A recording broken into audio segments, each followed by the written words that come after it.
The beast inside him roared, a cacophony of rage and agony that had been his only companion for a century.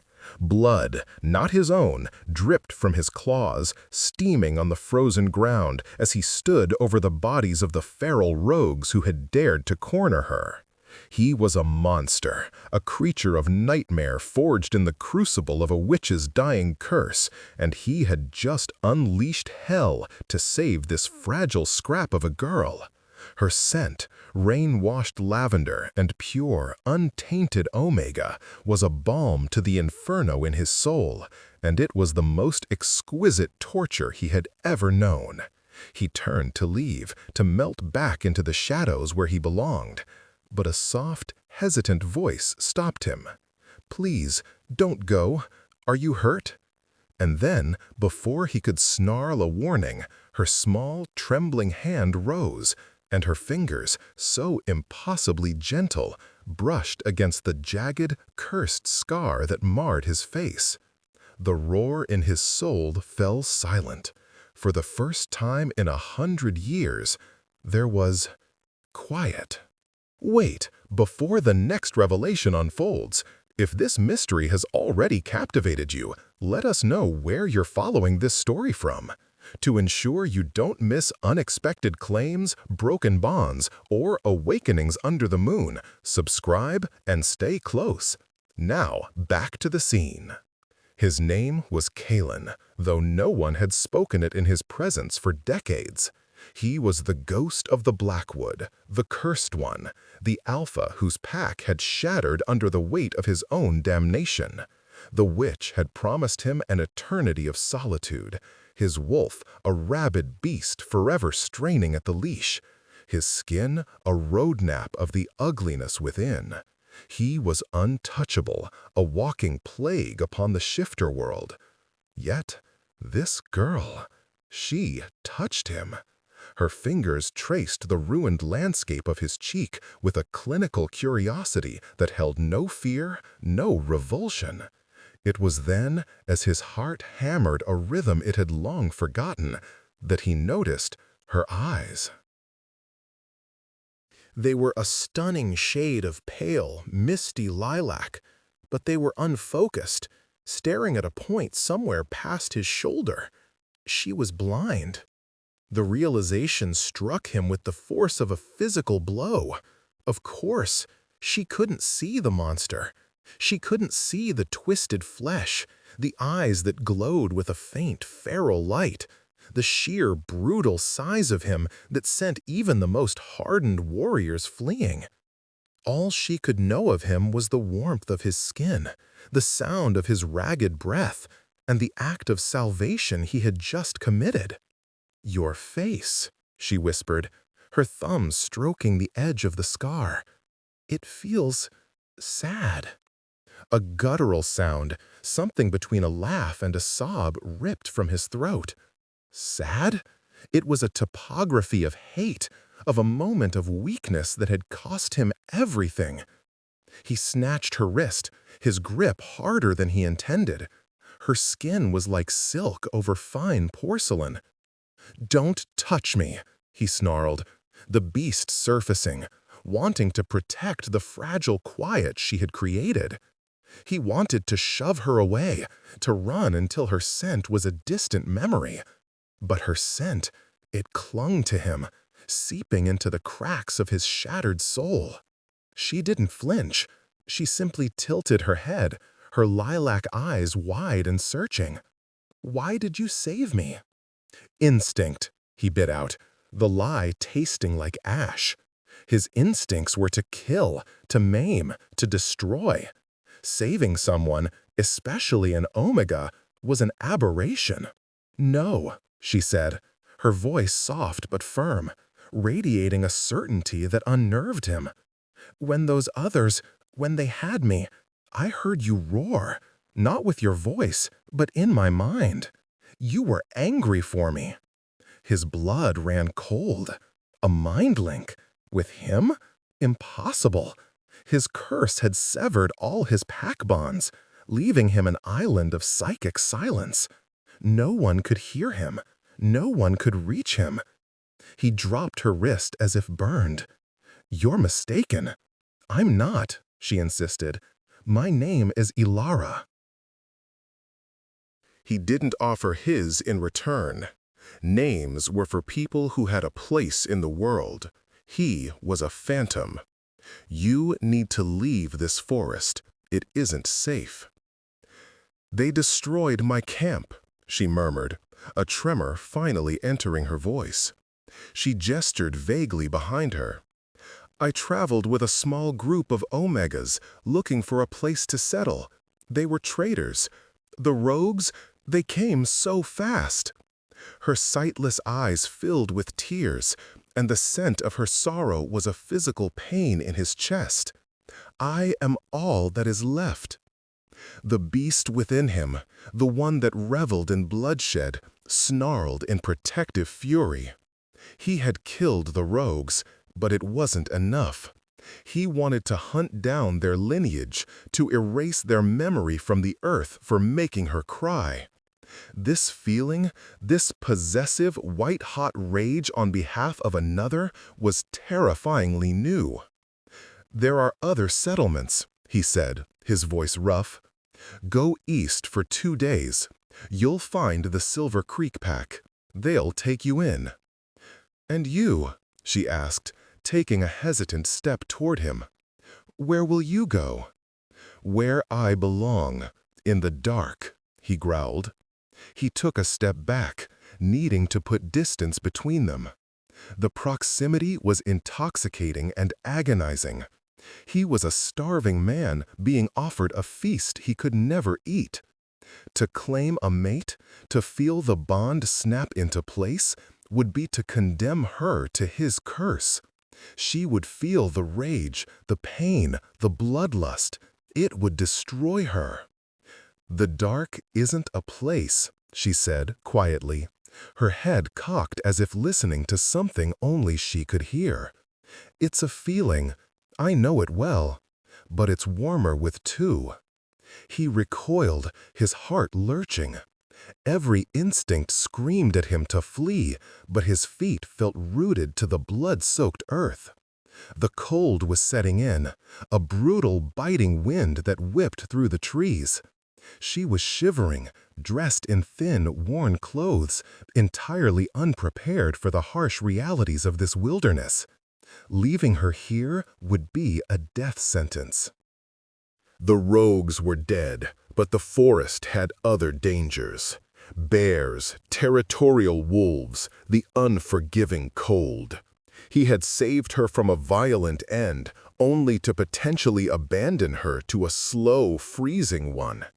The curse had stripped him of his humanity, piece by painful piece. But as he looked at the blind Omega, lost and alone, a flicker of the Alpha he had once been stirred in the ashes of his heart. He was damned, but he wasn't a monster. Not entirely. Not yet. "Come," he grunted, the word feeling foreign on his tongue. He turned, not waiting to see if she would follow. He knew she would. He could feel her presence like a candle flame in the oppressive darkness of his existence. He led her through the tangled undergrowth, his steps sure and silent, hers hesitant but trusting. He didn't offer her a hand, though the beast screamed at him to do so, to pull her close and wrap her in his warmth. Physical contact was a danger he couldn't afford. Her first touch was a fluke, a miracle of silence. The next might unleash the very monster he'd just protected her from. They walked for what felt like an hour, the silence broken only by the crunch of snow under their feet and the mournful sigh of the wind. He led her to his den, a place of shame and solitude. It was a cave, dug into the base of a rocky cliff face, hidden behind a curtain of frozen ivy. It was crude, primitive, a home fit for the beast he was. A fire pit in the center held the glowing embers of last night's fire. A pile of furs served as his bed. It was a desolate existence, and seeing it through her imagined eyes filled him with a fresh wave of self-loathing. "Where are we?" she asked, her voice small in the enclosed space. She stood near the entrance, her arms wrapped around herself. "My home," he said, the word tasting like another lie. It was a prison. He moved to the fire pit, adding dry wood until flames licked up, casting flickering shadows across the stone walls. The warmth began to push back the chill. "It's warm," she said, a small, grateful smile gracing her lips. That smile did something dangerous to his insides. He grunted in response, keeping his back to her. He busied himself, arranging the furs, pretending he had tasks to do. Anything to avoid looking at her, to avoid thinking about the way her scent was already starting to permeate his space, chasing away the lonely smell of cold stone and old regret. "You haven't told me your name," she said, her voice gentle. "I don't have one." "Everyone has a name." She took a few tentative steps deeper into the cave, her hands outstretched, mapping the air in front of her. Her fingers brushed against the cold stone wall. "It's rude to keep a secret from someone who owes you their life." He turned then, his patience, a resource he had in very short supply, wearing thin. "I am a monster, a curse made flesh. That is all the name you need. I gave you shelter from the storm. In the morning, you will leave. I will show you the way to Silver Creek, and then you will never see me again. Do you understand?" Her face fell, the soft smile vanishing. The scent of her disappointment was sharp, painful. She nodded, her shoulders slumping. "I understand." He felt a pang of something that might have been guilt. He was being cruel, but it was a necessary cruelty, a kindness in its own twisted way. To let her get close, to let her think there could be anything between them but a brief chance encounter would be the height of selfishness. He had to be the monster she couldn't see. He tossed a thick bear pelt toward her.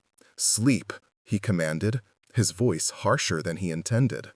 She caught it with surprising deftness, her hands finding the thick fur. She didn't lie down. Instead, she sat by the fire, wrapping the pelt around her shoulders. She stared into the flames, her lilac eyes reflecting the dancing light, though he knew she saw nothing but a blur of orange and yellow. He retreated to the darkest corner of the cave, sinking down onto the cold floor, as far from her and the furs as he could get. He would watch over her for the night. He would keep her safe, and in the morning he would force himself to let her go. He closed his eyes, but sleep wouldn't come. The beast was quiet, lulled by her presence, but his mind was a storm. Her touch had been a revelation, a crack of light in an eternity of darkness. But light only served to show you the true depths of the prison you were in. He must have drifted off, for he was startled awake by a soft sound, a whimper.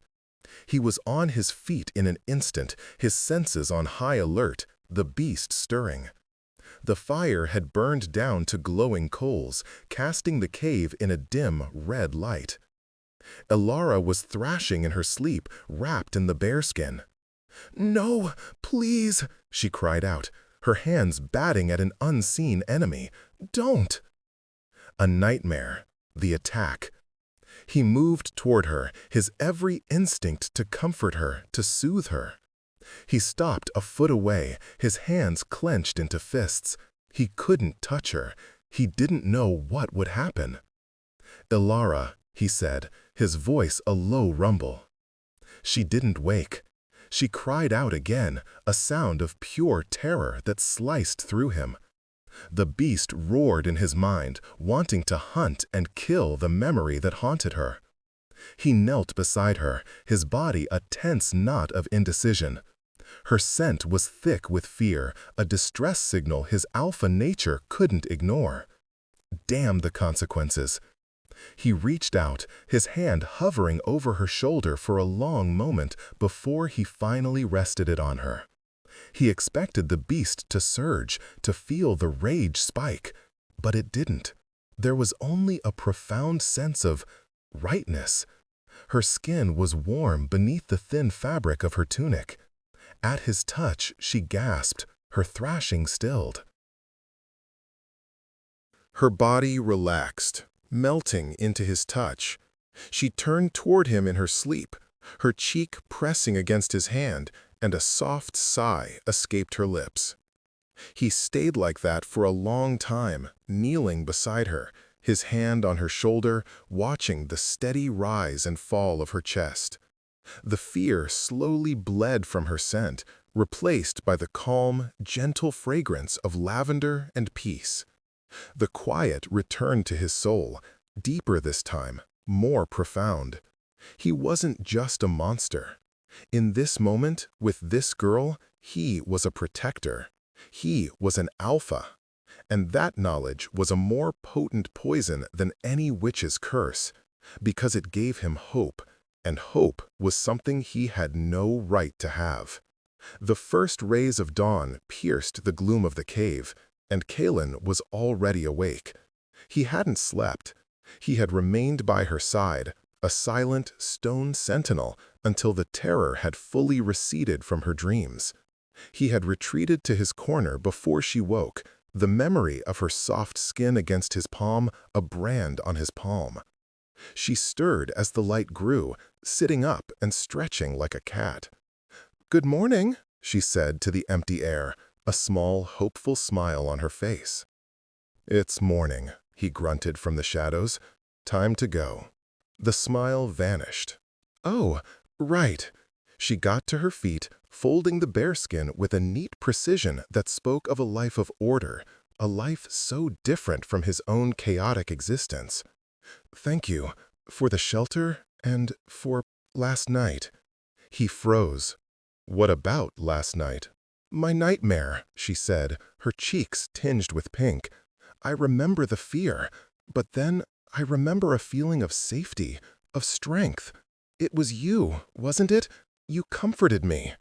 He didn't answer. He couldn't. Acknowledging it would be acknowledging a connection he had to deny. He turned and strode to the cave entrance, pushing aside the ivy. "The path is clear. Let's go." The journey to the edge of his territory was a silent, tense affair. He set a punishing pace, hoping the physical exertion would distract him from the turmoil inside. But he was acutely aware of her struggling to keep up behind him. She was graceful, using the long staff she carried to feel the path ahead, but she wasn't a warrior. Several times she stumbled, and each time his hands twitched with the urge to steady her. Each time, he resisted. He could feel her confusion, her hurt. It radiated from her in waves, a scent of bruised lavender. She didn't understand his coldness, his desperate push and pull. She couldn't know that he was a live wire, that his control was a threadbare thing, and her proximity was threatening to snap it. They reached the ridge that overlooked the valley where the Silver Creek Pack made their home. Smoke curled from the chimneys of a dozen log cabins nestled by a winding river. It was a picture of peace, of community. Everything he could never have. "There," he said, pointing. "Follow this ridge down. They'll find you before you reach the river. Their patrols are diligent." She turned her face toward the sound of his voice, her lilac eyes searching. "You're not coming any further?" "This is where I stop." She was quiet for a long moment. Then she did something that shattered his resolve. She closed the distance between them, her steps sure and deliberate, and placed her hands on his chest. He stood rigid as a statue, his muscles locking up. He could feel the frantic beat of his own heart under her palms. "I don't know what curse haunts you," she whispered, her voice thick with an emotion he couldn't name. "But I don't believe you are a monster. Monsters don't save people. They don't offer warmth to strangers or chase away nightmares.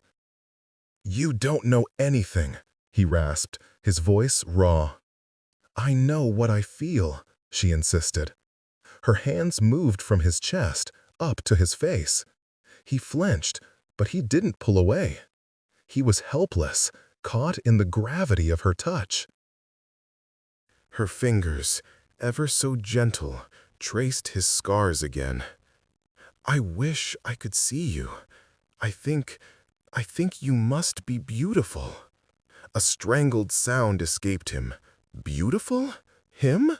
He was a grotesque parody of the man he'd once been. But in her touch, in her unwavering belief, he felt a flicker of that man return. He saw himself through her senses, not as a monster, but as a protector, strong, safe. It was too much. The hope she offered was a sweet, deadly poison. He grabbed her wrists, pulling her hands from his face. The beast surged, not with rage, but with a desperate, possessive longing. He wanted to drag her back to his cave.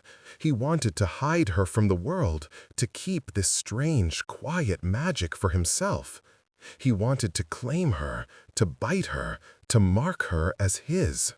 The thought was so powerful, so vivid, that his fangs lengthened, pricking his lower lip. The scent of his own blood, coppery and sharp, filled the air. He shoved her back, a full-body recoil. Go, he roared, the sound more beast than man. Go, now, and never come back. Tears welled in her eyes, shining like liquid moonlight before they spilled down her cheeks. She stumbled backward, hurt and shock warring on her face. She didn't say another word. She just turned and fled, her staff tapping frantically on the frozen ground as she half ran, half stumbled down the ridge toward the promise of safety and away from the monster who had just broken her heart. He watched until she was a small, distant figure, a speck against the vast white expanse. He watched until he was sure the Silver Creek Patrol would find her. Only then did he allow himself to collapse, his back hitting a snow-covered pine with a heavy thud. He threw his head back and howled, a long, mournful sound of pure agony. It was the sound of a man and a beast tearing himself in two. He had done the right thing. He had saved her from himself. So why did it feel like he had just ripped out his own soul? For 2 weeks, Kalen lived in a hell of his own making. The silence in his cave was no longer a comfort, it was a crushing weight. Her scent lingered, a ghostly perfume that clung to the firs and the very stones, a constant reminder of what he had lost. The beast within him was not quiet. It was a raging, pacing thing, snarling with the agony of a rejected mate, though he had been the one to do the rejecting. It cried for her, it clawed at his insides, demanding he go to her. He resisted. He hunted with a savage ferocity, trying to exhaust the beast, to numb the ache in his soul. But every trail he followed, every scent he caught on the wind, only served to remind him of her. He was losing his grip.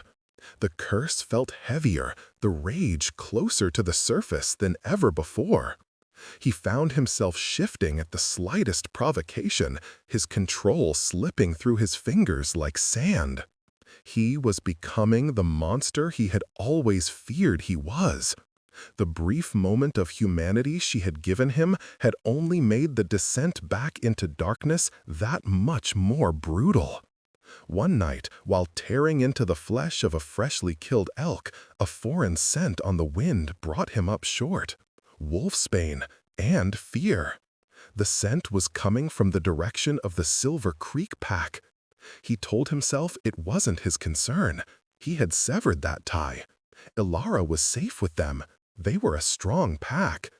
But the scent of fear was sharp, and beneath it, faint but unmistakable, was the delicate fragrance of lavender. Ilara. The elk was forgotten. The beast took over, not with mindless rage, but with a singular, chilling purpose. Protect. Mate.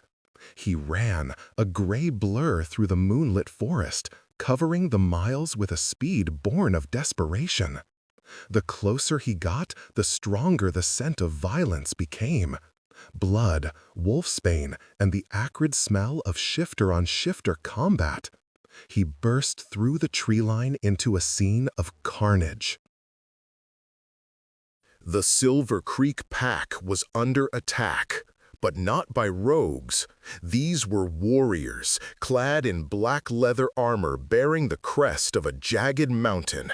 The Iron Ridge Clan, a ruthless pack from the north, known for their brutality and their alpha, a tyrant named Valerius. The Silver Creek Wolves were outnumbered and losing badly. But Kalen's eyes scanned the chaos, searching for only one person. He saw her. She was being dragged toward a group of waiting horses by two hulking Iron Ridge warriors. She was fighting, kicking and scratching, a small, fierce whirlwind of desperation, but it was useless. A roar of pure, unadulterated fury tore from Kalen's throat, a sound so primal and so full of promised death that the entire battle seemed to freeze for a heartbeat. All eyes turned to him as he strode from the shadows, his body already beginning to shift. His bones cracked and reformed, his muscles bulged, and gray fur sprouted across his skin. He didn't complete the shift. He stopped halfway in the forbidden form of the Krynos, a 9-foot-tall monstrosity of wolf and man, a war form few could master and even fewer could survive. The curse flared and his scars glowed with a malevolent red light. He was the nightmare from their stories made real. "Let her go," he growled, his voice a chorus of demonic tones. The two warriors holding Ilara hesitated, their eyes wide with terror. They had heard tales of the cursed Alpha of the Blackwood, but they had thought they were just that, tales. "The ghost," one of them stammered. From the center of the fray, a massive black-furred wolf strode forward, shifting back into a tall, cruelly handsome man with eyes like chips of ice. Valerius. "So, the stories are true," he said, a smirk playing on his lips. He looked from Kalen to Ilara. "I should have known a prize like this would have a guard dog. Stand down, monster. This doesn't concern you. We've come for what is ours." "She is not yours," Kalen snarled, taking a step forward, his claws leaving deep gouges in the frozen earth. "Oh, but she is," Valerius said, his smirk widening. "She is the last of the moon-touched line, a blind seer. Her blood holds the key to a prophecy, one that promises my pack dominion over all these lands. She is a key, an object, nothing more, and she belongs to me." The casual way he spoke of her, the dismissal of her as a person, sent a fresh wave of rage through Kalen. He finally understood. They hadn't found her by chance. They had been hunting her.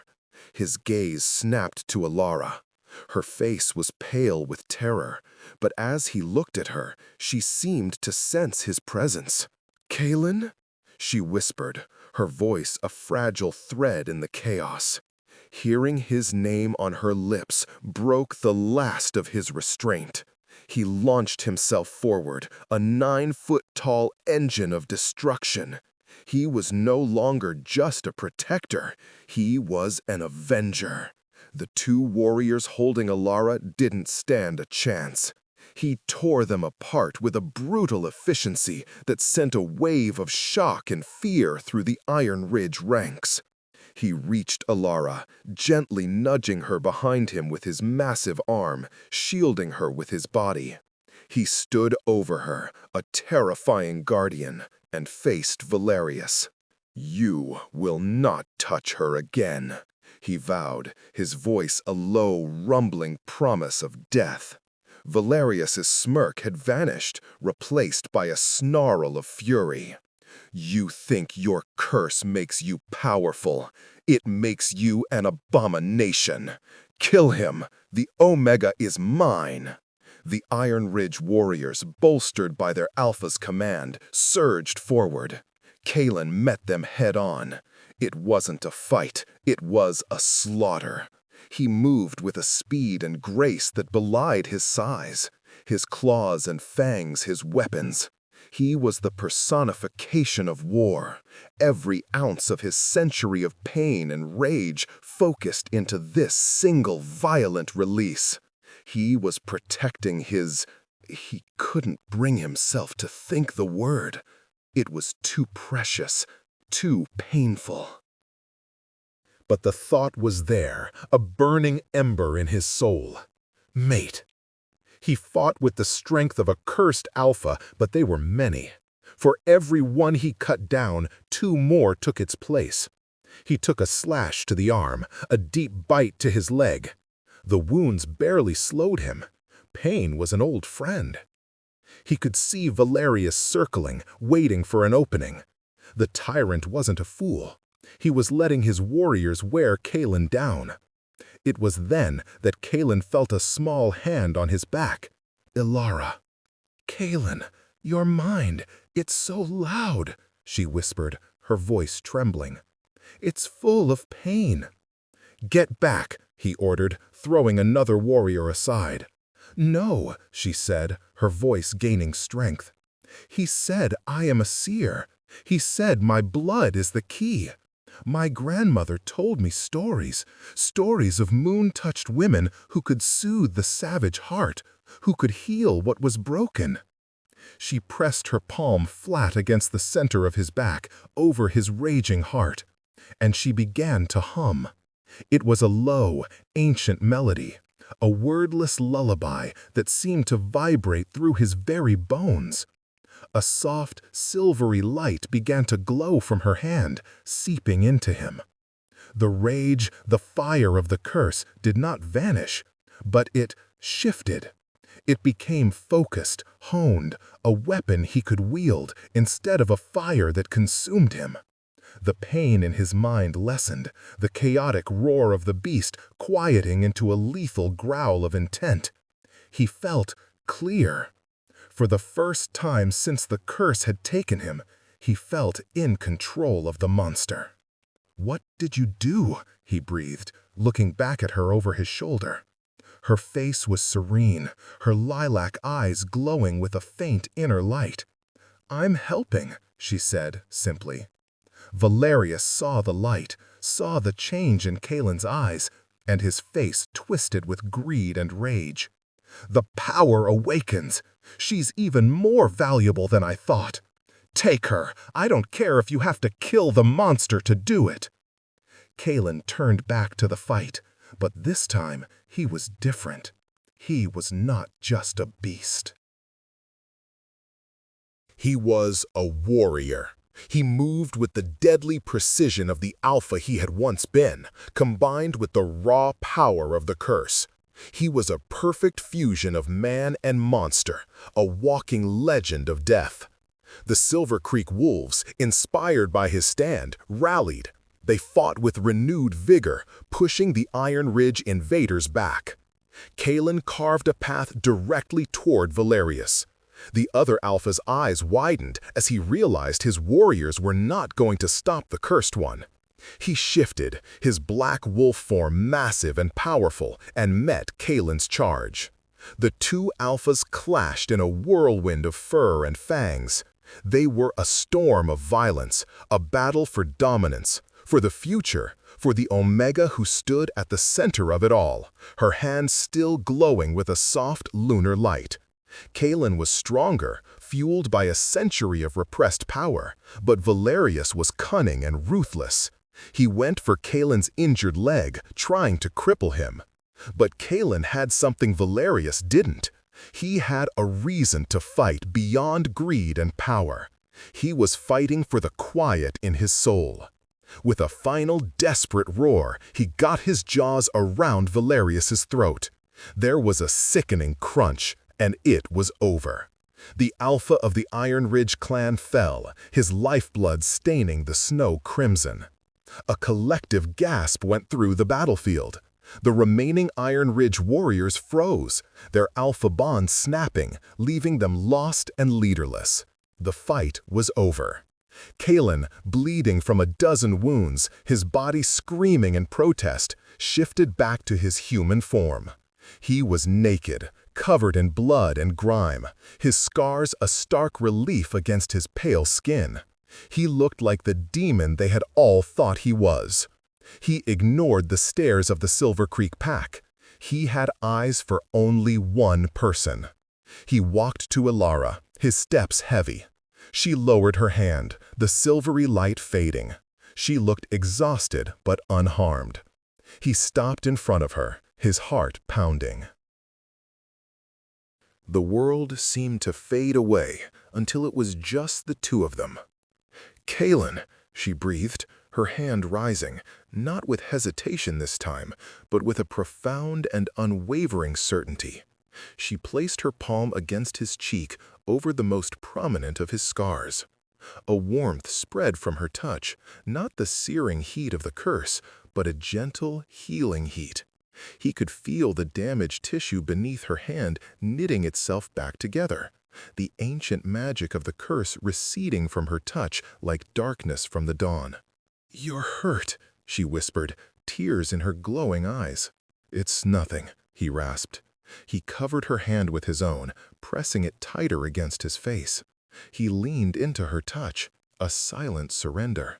In front of the remnants of two packs, under the light of the full moon, the cursed warrior finally admitted defeat. He had sworn never to love, never to feel, never to connect. But this blind Omega had seen past his curse to the man beneath. She had touched his face, and in doing so, had touched his soul. He lowered his head, his forehead resting against hers. "Elara," he murmured, his voice thick with a century of loneliness and a moment of overwhelming gratitude.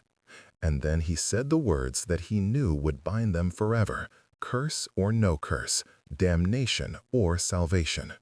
"You are mine." The aftermath of the battle was a strange, muted affair. The Silver Creek pack, led by their shaken but resolute alpha, a weathered wolf named Marcus, rounded up the leaderless Iron Ridge warriors. There was a quiet efficiency to their work, but Kalen felt the weight of their stares. They were looks of awe, of terror, and of profound uncertainty. He was their savior, but he was also the monster from their nightmares. He ignored them. His entire world had shrunk to the woman standing before him. Elara's touch was a miracle, a soothing balm on the festering wound of his curse. The angry red glow of his scars had faded to a dull pink, and the skin beneath her palm felt normal, smoother, less like a roadmap of damnation.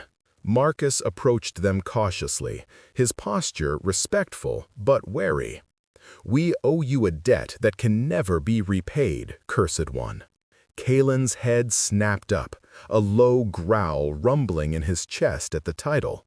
"His name is Kalen," Elara said, her voice clear and strong, leaving no room for argument.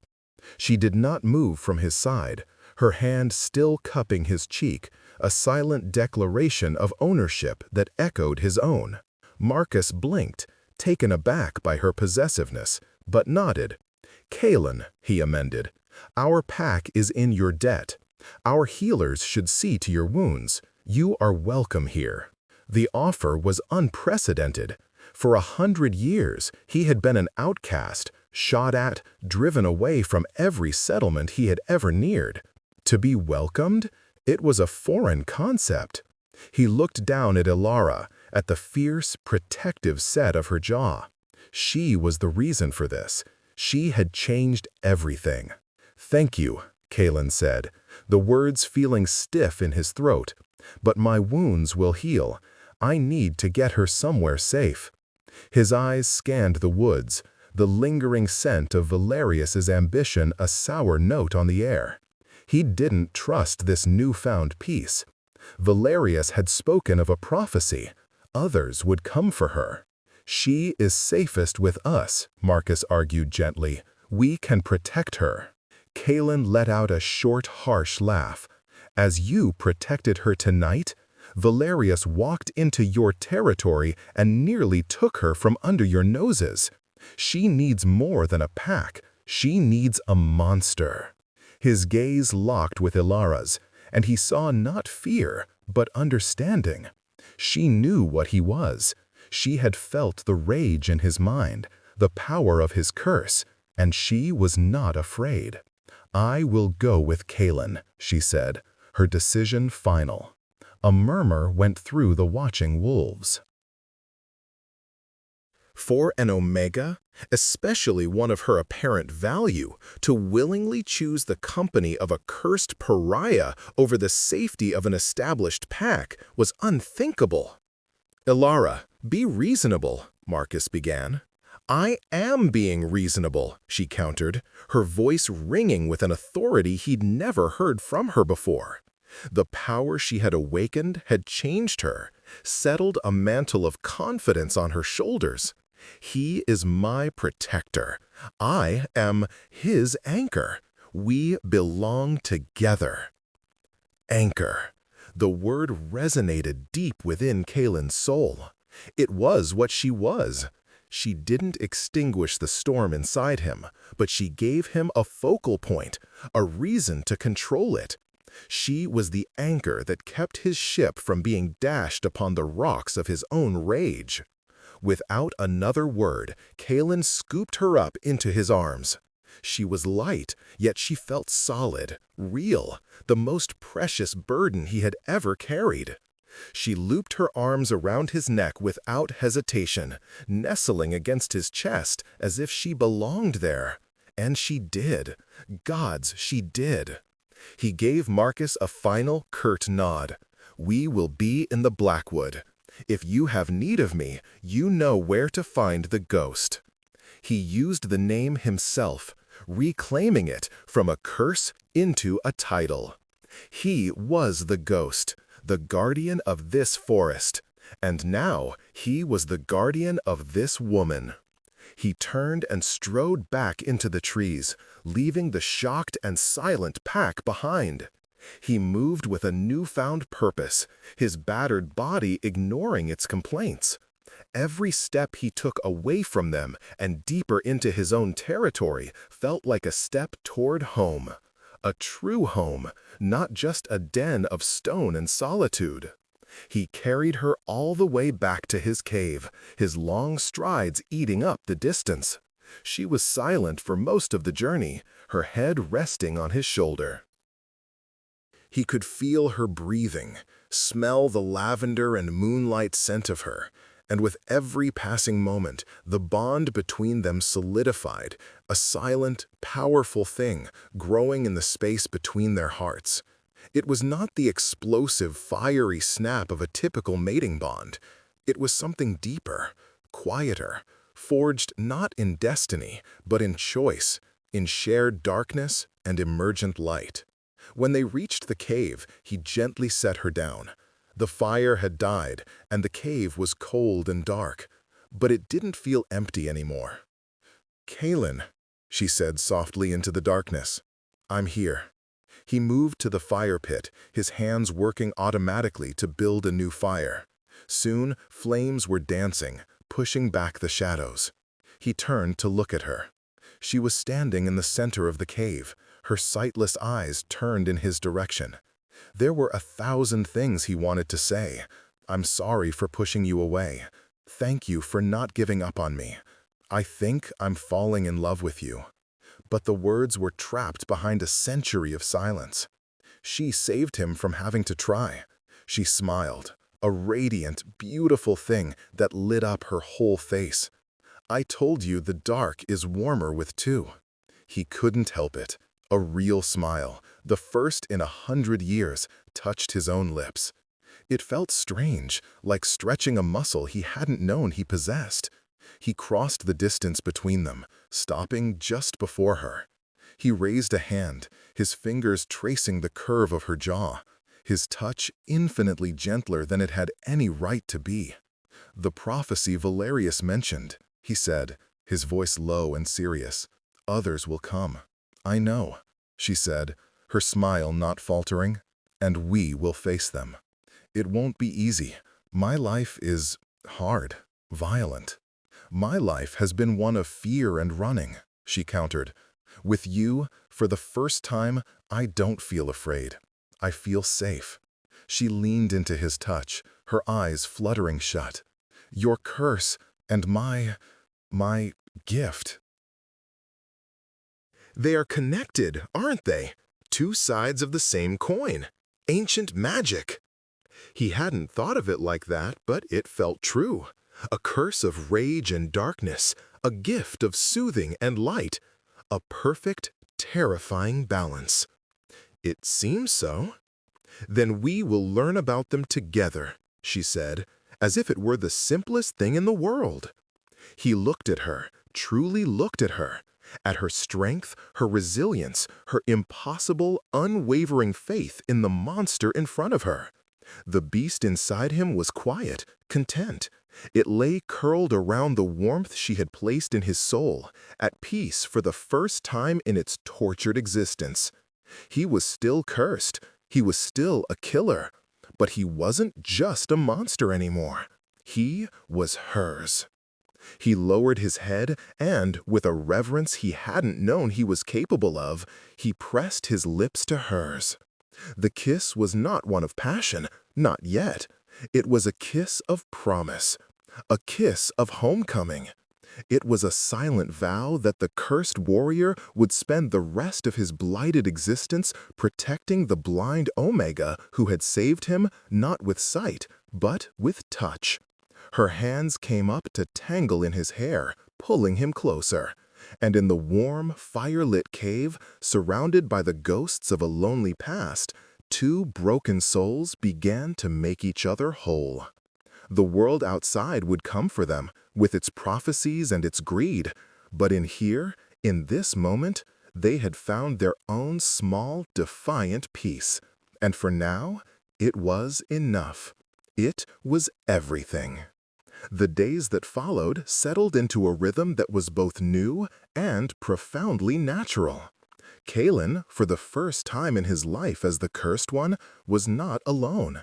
The cave, once a symbol of his isolation, became a sanctuary. Alara's presence filled every corner of it, not just with her soft humming or the scent of the herbs she found near the entrance, but with an intangible sense of peace. He learned her. He learned the way she navigated the world through sound and touch, her senses so acute they were almost a form of sight. He learned that her gentle nature hid a core of unbending steel.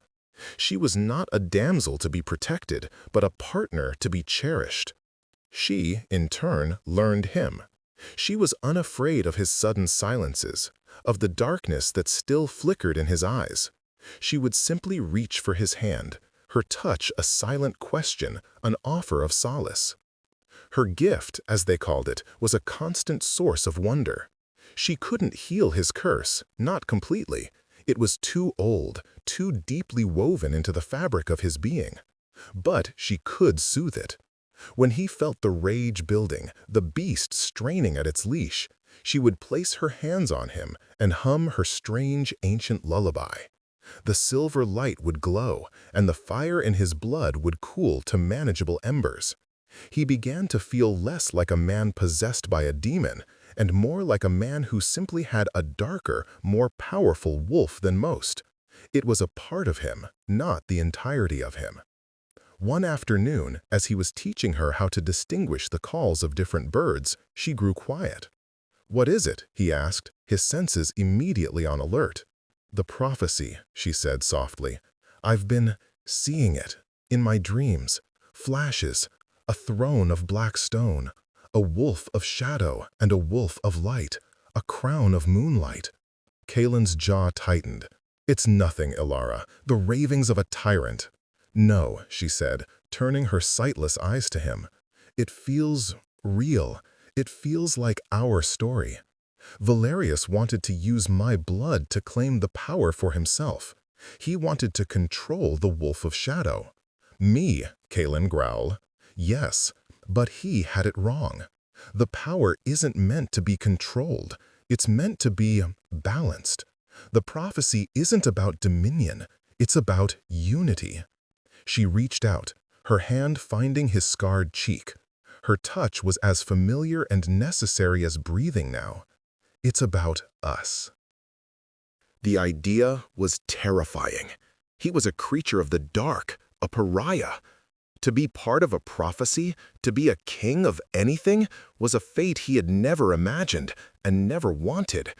His only ambition now was to live out his days in peace with her. "I don't want a throne," he said, his voice rough. "I just want you. And you have me," she whispered, her thumb stroking his scar. "But our peace will never be secure as long as others covet this power. We can't hide from it, Kalen. We have to claim it. We have to show them that it belongs to us and that it will not be used for conquest, but for protection." He knew she was right. Valerius's clan was shattered, but the story of the moon-touched seer and the cursed alpha who served her would spread. Others, more powerful and more cunning than Valerius, would come. They could spend their lives looking over their shoulders, or they could face their destiny head-on. "How?" he asked, the question a surrender. "I don't know yet," she admitted. "But the visions are becoming clearer. They are leading me somewhere, a place high in the northern mountains, the Sunken Citadel." He had heard the name. An ancient shifter holy site, abandoned for centuries, said to be a place of immense power. It was deep in Iron Ridge territory. A journey there would be fraught with danger. "We'll be walking into the heart of our enemies' lands," he said. "They are leaderless and broken. They are a pack of wolves without an alpha. They are a people in need of a new story. Perhaps we can be that story." He looked at her, at the quiet conviction on her face.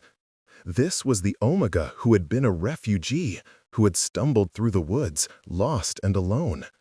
Now she spoke of rewriting the fate of an entire clan.